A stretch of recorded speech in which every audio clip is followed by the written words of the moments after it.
A paz do Senhor, sejam bem-vindos a mais uma leitura da Bíblia. Nós já estamos em abril e hoje é dia 3 e nós vamos ler os capítulos 4, 5, 6 e 7 do segundo livro de Samuel. 4, 5, 6 e 7, isso mesmo. Segundo livro de Samuel. 4 capítulos hoje. Aqui, capítulo 4. Vamos lá, então. Isbosete é assassinado. Quando Isbosete, filho de Saul, soube que Abner havia sido assassinado na cidade de Hebrom, perdeu a coragem e todo o povo de Israel ficou com medo. Havia 2 oficiais de Isbosete que comandavam os ataques rápidos ao território inimigo. Eles se chamavam Baaná e Recabe e eram filhos de Rimon, da cidade de Beerote, da tribo de Benjamim. A cidade de Beerote é considerada como parte do território de Benjamim. Os antigos moradores de Beerote haviam fugido para a cidade de Gitaim, e eles vivem ali como estrangeiros até hoje. Quando Saul e Jonatas foram mortos em Jezreel, Mefibosete, filho de Jonatas, tinha 5 anos de idade. Ao chegar a notícia da morte de Saul e de Jonatas, a mulher que cuidava de Mefibosete o pegou e fugiu, mas estava com tanta pressa que o deixou cair, e ele ficou manco. Recabe e Baaná foram para a casa de Isbosete e chegaram lá quando ele estava tirando a sua soneca depois do almoço. A mulher que estava na porta, peneirando trigo, havia ficado com sono e estava dormindo. Por isso Baaná e Recabe entraram em silêncio. Foram ao quarto onde Isbosete dormia um sono pesado e o mataram. Então cortaram a cabeça dele e o levaram consigo. Eles caminharam a noite toda pelo vale do rio Jordão.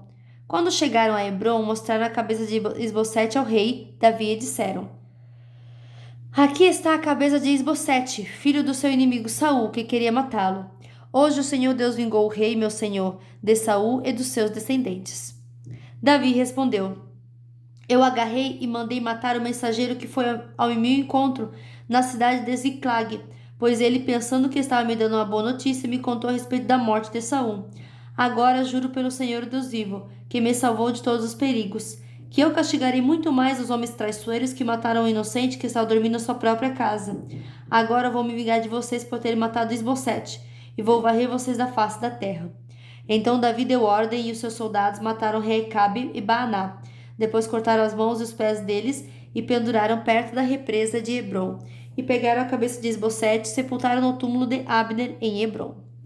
Capítulo 5. Davi é feito rei de Israel e de Judá. Então, todas as tribos de Israel foram se encontrar com Davi em Hebrom e disseram: Nós pertencemos ao mesmo povo que você, ó rei. No passado, quando Saul era nosso rei, você comandou o povo de Israel na batalha, e o Senhor Deus lhe disse que você seria comandante e governador do povo dele. Assim, todos os líderes de Israel foram se encontrar com Davi em Hebrom. Davi fez um acordo sagrado com eles e eles o ungiram rei de Israel. Ele tinha 30 anos de idade quando se tornou rei e reinou 40 anos. Governou Judá em Hebrom 7 anos e meio e governou Israel e Judá em Jerusalém 33 anos. O rei Davi e seus soldados foram atacar Jerusalém. Os jebuseus, que eram moradores da cidade, pensaram que ele não seria capaz de conquistá-la e por isso disseram: Você nunca entrará aqui. Para você ficar do lado Você nunca entrará aqui. Para você ficar do lado de fora, bastam os cegos e os aleijados. Mas Davi tomou a fortaleza de Sião, e ela passou a ser chamada de Cidade de Davi. A coisa aconteceu assim. Naquele dia, Davi disse aos seus soldados: Se alguém quiser matar os jebuseus, aqueles pobres cegos e aleijados que eu tanto odeio, então que suba pelo túnel da água e os ataque.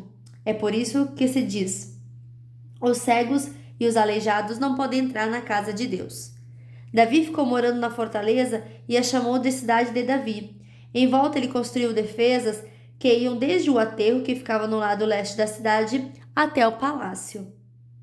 E Davi ia ficando cada vez mais forte, porque o Senhor, o Deus Todo-Poderoso, estava com ele. O rei Irão, da cidade de Tiro, enviou embaixadores a Davi.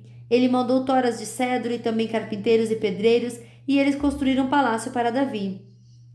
E assim Davi entendeu que o Senhor o havia confirmado como rei de Israel, e que por amor ao seu povo estava fazendo o seu reino progredir.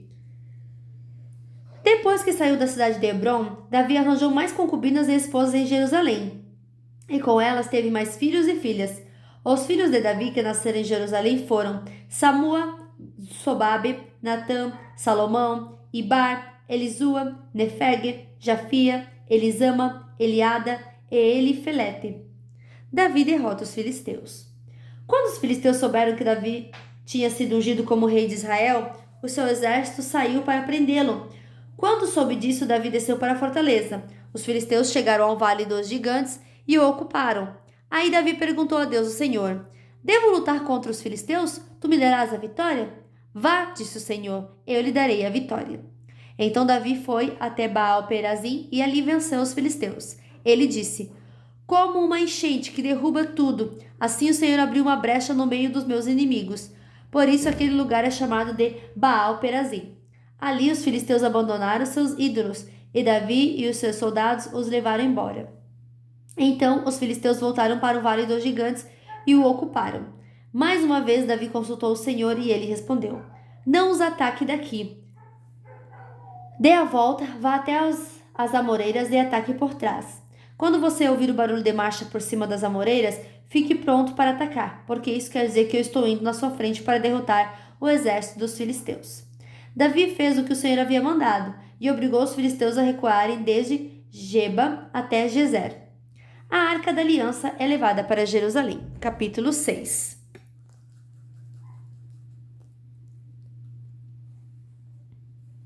Mais uma vez, Davi reuniu os melhores soldados de Israel, num total de 30.000 homens.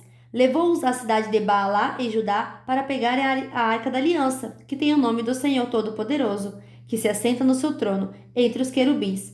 Colocaram a arca num carro de bois novo e a tiraram da casa de Abinadab, que ficava no monte. Uzá e Aiô, filhos de Abinadab, guiavam o carro, que carregava a arca. Aiô caminhava na frente. Davi e todos os israelitas dançavam e cantavam com todas as suas forças em louvor a Deus o Senhor. Eles tocavam harpas, liras, tambores, castanholas e pratos. Quando chegaram ao campo de descascar cereais que pertencia a Nacon, os bois tropeçaram. Então Uzá estendeu a mão e segurou a arca da aliança. O Senhor Deus ficou irado com Uzá por sua falta de respeito e o matou. E Uzá morreu ali ao lado da arca. Davi ficou furioso, porque o Senhor, na sua ira, havia castigado Uzá. Assim, até hoje, aquele lugar é chamado de Pérez Uzá. Então Davi ficou com medo de Deus, o Senhor, e disse: E agora, como é que poderei levar comigo a arca da aliança? Assim, Davi resolveu não levar a arca para a sua cidade de Jerusalém. Em vez disso, ele mudou de direção e a levou para a casa de Obed-Edom, que era da cidade de Gate. A arca da aliança ficou ali 3 meses. E o Senhor abençoou Obed-Edom e a sua família. O rei Davi soube que por causa da arca o Senhor havia abençoado a família de Obed-Edom e tudo o que ele tinha. Então tirou a arca da casa de Obed-Edom e com uma grande festa a levou para a cidade de Davi. Depois que os homens que carregavam a arca deram 6 passos, Davi ofereceu a Deus em sacrifício um touro e um bezerro gordo. Davi, vestindo um manto sacerdotal de linho, dançou com todo entusiasmo em louvor a Deus o Senhor. E assim ele e todos os israelitas levaram a arca da aliança para Jerusalém, com gritos de alegria e sons de trombetas. Quando a arca estava entrando na cidade, Mical, filha de Saul, olhou pela janela e viu o rei Davi, pulando e dançando em louvor ao Senhor. Então sentiu por ele um profundo desprezo. Levaram a arca e a colocaram no seu lugar, na barraca que Davi tinha preparado para ela. Então ele ofereceu a Deus, o Senhor, sacrifícios que foram completamente queimados e ofertas de paz. Quando acabou de oferecer os sacrifícios e as ofertas, Davi abençoou o povo em nome do Senhor Todo-Poderoso. Depois deu a cada homem e a cada mulher de Israel um pão, um pedaço de carne assada e passas. Em seguida, todos foram para casa. Davi voltou para casa a fim de estar com a sua família, e Mical, filha de Saul, saiu para encontrá-lo. Ela disse: Que bela figura fez hoje o rei de Israel! Parecia um sem vergonha, mostrando o corpo para as empregadas dos seus funcionários. Davi respondeu: Eu estava dançando em louvor ao Senhor, que preferiu me escolher em vez de escolher o seu pai e os descendentes dele, e me fez líder de Israel e seu povo. Pois eu continuarei a dançar em louvor ao Senhor, e me humilharei ainda mais diante dele. Você pode pensar que eu não sou nada, mas aquelas moças de quem você falou vão me dar muito valor. E Mical, filha de Saul, nunca teve filhos. Capítulo 7. A mensagem de Natã para Davi. O rei Davi conseguiu controlar completamente o seu reino, e o Senhor Deus o livrou de todos os seus inimigos. Um dia, Davi disse ao profeta Natã: Veja só, aqui estou eu morando numa casa revestida de madeira de cedro, enquanto a arca da aliança está guardada numa barraca. Natã respondeu: Faça tudo o que quiser, porque o Senhor Deus está com você. Mas naquela noite o Senhor disse a Natã: Vai e diga ao meu servo Davi que eu mandei dizer o seguinte: Não é você a pessoa que deve construir um templo para eu morar nele. Desde que eu tirei do Egito o povo de Israel e até hoje eu não tenho morado em nenhum templo. Tenho viajado morando numa barraca em todas as minhas viagens com o povo de Israel. Nunca perguntei aos líderes que escolhi por que razão eles não construíram para mim um templo revestido de cedro. Portanto, diga ao meu servo Davi que eu, Senhor Todo-Poderoso, digo o seguinte: Eu tirei vocês do trabalho de cuidar de ovelhas nos campos, para que governasse o meu povo de Israel. Estive com você em todos os lugares por onde tem ido, e conforme você foi avançando, eu o defendi de todos os seus inimigos. Eu farei com que você seja famoso, tão famoso quanto os maiores líderes do mundo. Escolhi um lugar para o meu povo de Israel e o fiz morar ali, onde eles viverão em paz. Desde que entraram nesta terra, eles têm sido atacados por povos violentos, mas isso não acontecerá mais. Eu prometo que livrarei vocês de todos seus inimigos e que lhe darei descendentes. E quando você morrer e for sepultado ao lado dos seus antepassados, eu colocarei um dos seus filhos como rei e tornarei forte o reino dele. Será ele quem construirá um templo para mim, e eu farei com que os seus descendentes governem para sempre. Eu serei o pai dele e ele será meu filho. Quando ele errar, eu o castigarei como um pai castiga seu filho. Porém, não retirarei dele o meu amor, como fiz com Saul, para que você pudesse ser rei. Você sempre terá descendentes, e eu farei com que o seu reino dure para sempre, e a sua descendência real nunca terminará.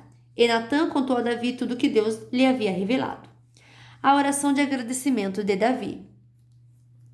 O rei Davi entrou na barraca, sentou-se e orou assim: Ó Senhor meu Deus, eu não mereço tudo o que fizeste por mim no passado, e a minha família também não merece. E como se as bênçãos do passado ainda fossem poucas, agora estás fazendo promessas a respeito dos meus descendentes no futuro, e deixaste um homem ver isso. Ó Senhor meu Deus! O que mais posso te dizer? Tu me conheces, pois sou teu servo. Era o teu desejo e propósito fazer isso, e tu me deixaste saber de todas essas grandes coisas. Como és grande, ó Senhor nosso Deus! Não há ninguém igual a ti. Como temos ouvido dizer, somente tu és Deus, não existe outro. Não há nenhuma outra nação na terra como o povo de Israel, que libertaste para ser teu próprio povo.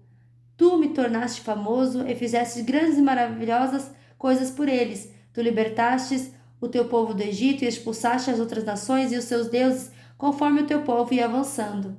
Ó Senhor, tu fizeste com que o teu povo de Israel fosse teu para sempre e te tornaste o seu Deus. E agora, ó Senhor nosso Deus, confirma a promessa que fizeste a meu respeito e a respeito da minha família, e cumpre o que disseste que ia acontecer. A tua fama será grande, e para sempre as pessoas dirão: O Senhor Todo-Poderoso é o Deus de Israel, e tu farás com que sempre haja reis entre os meus descendentes. Senhor Todo-Poderoso Deus de Israel, eu tenho coragem para fazer esta oração, porque revelaste a mim, teu servo, que farás com que os meus descendentes sejam reis. E mais, tu, ó Senhor, me fizeste essa maravilhosa promessa, e as tuas promessas sempre se cumprem, porque tu és Deus. Eu te peço agora que abençoes os meus descendentes, para que eles continuem a ter sempre a tua proteção. Tu, ó Senhor meu Deus, prometeste isso, que a tua bênção esteja com os meus descendentes para sempre. E fim da nossa leitura de hoje. Que Deus abençoe você, a sua família e até amanhã. Tchau!